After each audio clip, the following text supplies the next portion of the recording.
Hey guys, welcome to day 6 of 7 days of hypermobile core strength. My name is Eva and I am super excited to continue this progression with you guys.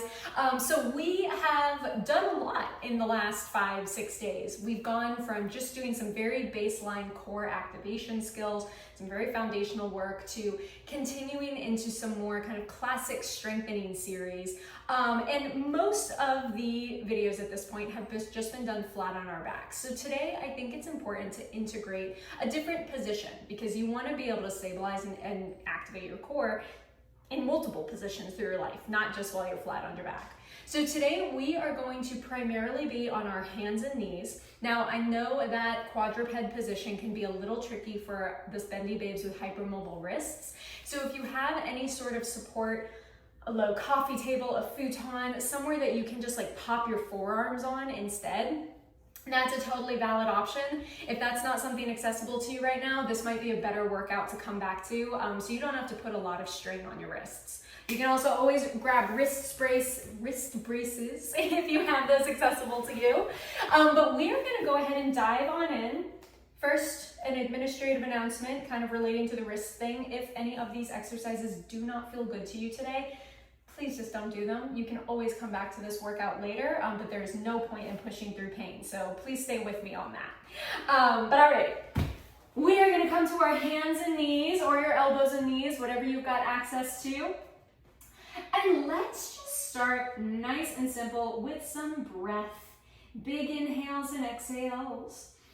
And I just want you guys once again to take note of where that breath is going. Inhale through the nose. Exhale through the mouth. And again, inhale. And exhale. And today's class, as you breathe, is going to be progressive. And what that means is we're going to start with some of the simplest exercises, simplest versions we can do. And we're going to progress into more advanced versions. So you might not get through every single exercise today, and that's fine, but that's why I designed it this way. So it gives you opportunity to grow with it. When you are ready, I want you to find your hands firmly on the mat. I want you to just very softly start rounding your back just a little bit, and then lengthen your back through neutral and arch just a little bit. Watch me on this, guys, really quick. Just notice I am not doing a full cat-cow. We're just moving the spine just a little bit. This cat-cow is a very, very great exercise for hypermobility. However, hypermobile people tend to do it at full range of motion all the time with very little stability. So we're gonna nix that right now. And we're just gonna keep it small so you can feel your shoulders stay connected in their sockets. You can feel your spine shift through this movement. Ooh, I'm getting a little shaky through certain parts of it, which I'm not super surprised about. I think I mentioned to you guys, like, my ribs and shoulders have been like a little wonky recently. So hello, neural connections. So I'm just gonna try and continue to soften and breathe. Feels really good. Maybe it gets a little bit bigger, but please don't push to your entire range. And let's go one more. We're gonna round through.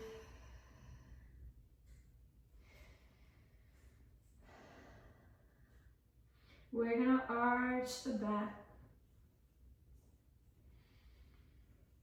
We're gonna come back to whatever feels neutral now. Neutral is your tailbone shooting back to one side of the room. It's your eyes looking down to your fingertips. It's your elbows having those big cuffs that we talked about yesterday, wrapping around your arm right into your shoulder. And now, I want you to push your left knee into the floor as you float your right knee straight up off the ground. Just a couple inches, guys. And then relax. And we're gonna alternate. The right knee's going down, the left knee is going straight up, just a couple inches. Toes are still connected to the floor. This is the most foundational variation that we can do. Let's go again. Lift it just a hair. And lower. And again, lift it just a hair. And to some of you guys, this might be a super core movement, all right? Sometimes the smallest stuff is the hardest stuff. And again. As you cycle through this, be careful that you're not shifting too far to the right or left, okay? We want to stay really nice and centered, like you're trying to float one half of your pelvis up to the ceiling, while the other knee pushes down into the ground. Let's go 2 more. Let's go 1 more. Lower back down and go ahead, come off the wrists for a minute. I'm gonna try and give you guys a good bit of wrist break, but I know that can be a lot of work sometimes. So give them a little shake, see how they're feeling. Living a good life. Okay, back in we are. Coming back to the hands and knees, keeping the spine once again nice and neutral. Now you are going to float one hand off the floor just a couple inches and switch. Now, as you cycle through this, I want to remind you guys that it's not a rotation of the torso. The torso stays centered to the ground. You bend an elbow to lift. This one I agree can get kind of risky, so if you want to come up onto your knuckles, you're also welcome to do that. Breathe. I'm going to come back onto my palms because I feel pretty okay here. Try not to push your weight too far back onto your hips, okay?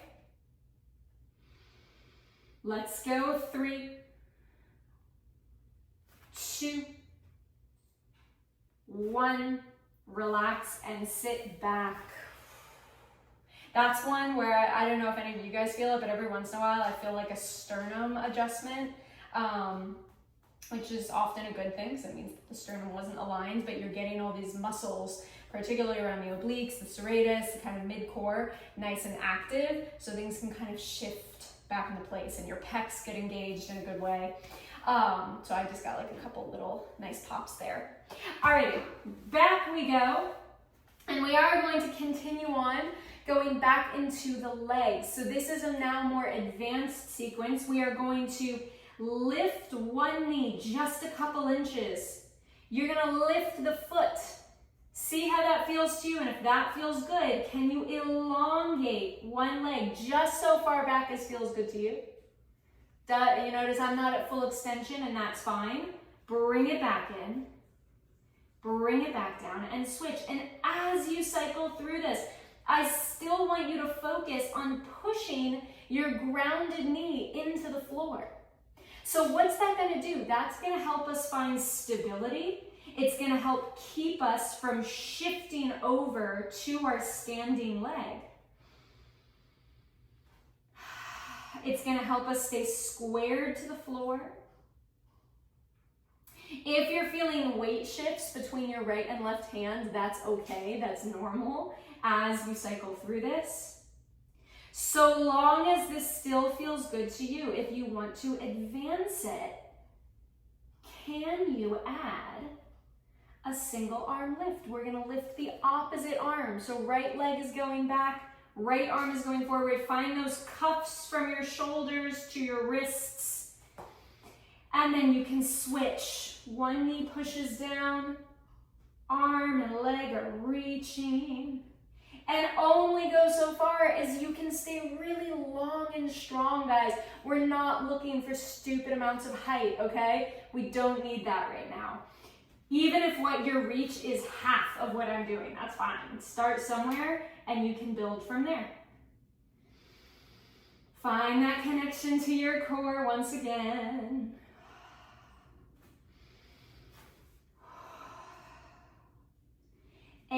And eyes stay down on your fingertips so the back of the neck is long. We're gonna go 2 more.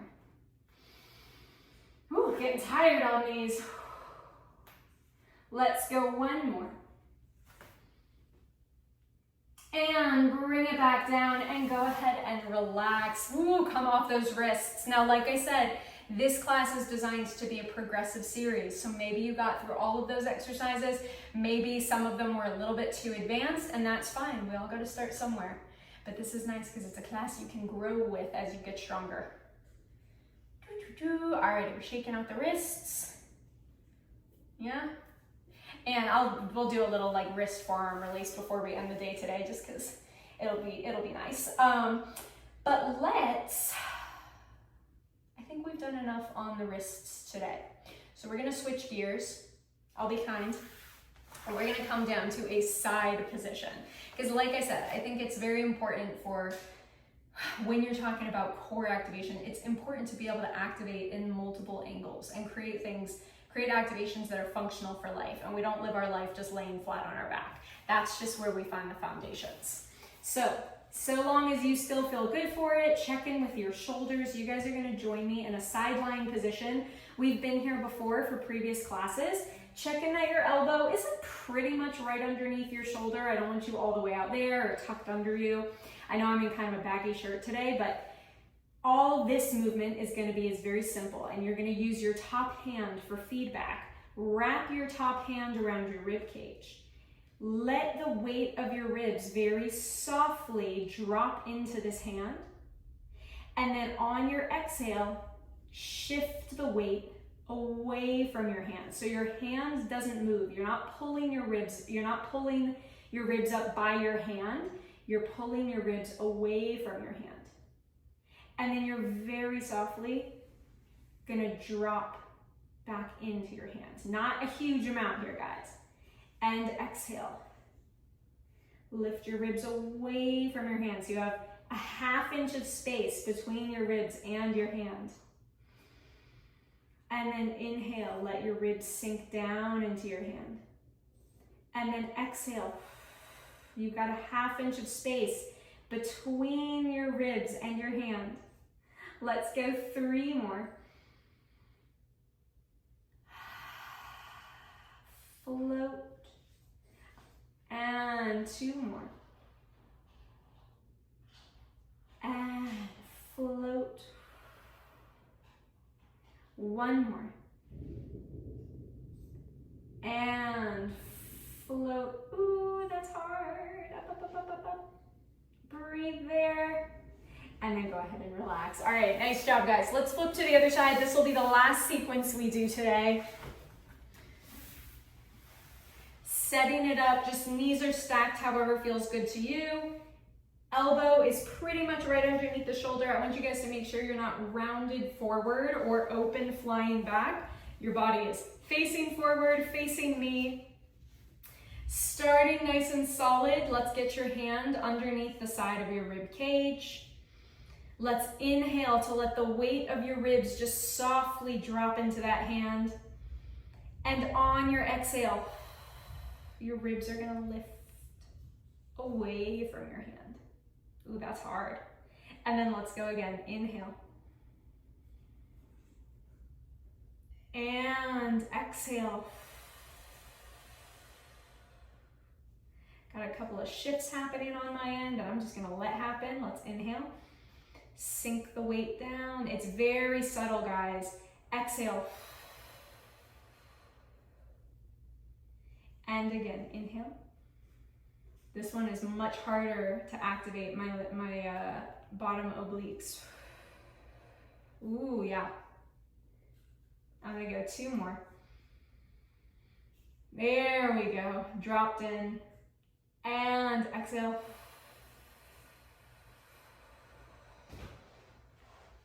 I might add on 1. Inhale. Exhale. Very subtle, ribs away. I gotta make some adjustments. I'm gonna do 1 more because I just got all adjusted.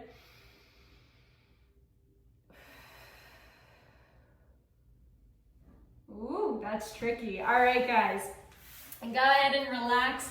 Come on up to seated. We are gonna call that day 6. Very, very nice job. So hopefully some of those movements were kind of challenging for you. If everything felt super easy, well, very nice job, but it's still always great to come back to foundations. And tomorrow is day 7 of 7 days of core strengthening, and basically what I plan to do is continue into basically just do an integration of everything that we've gone through. So it's probably gonna be a little bit of a longer class, but again, just something you can build into. And yeah, but very, very nice job. Check in, see how you feel. As always, please like this video, subscribe to the channel, comment on it if you enjoyed the workout so we can continue to spread the hypermobile strength workout love. And with that being said, I will be back with day 7 very, very soon.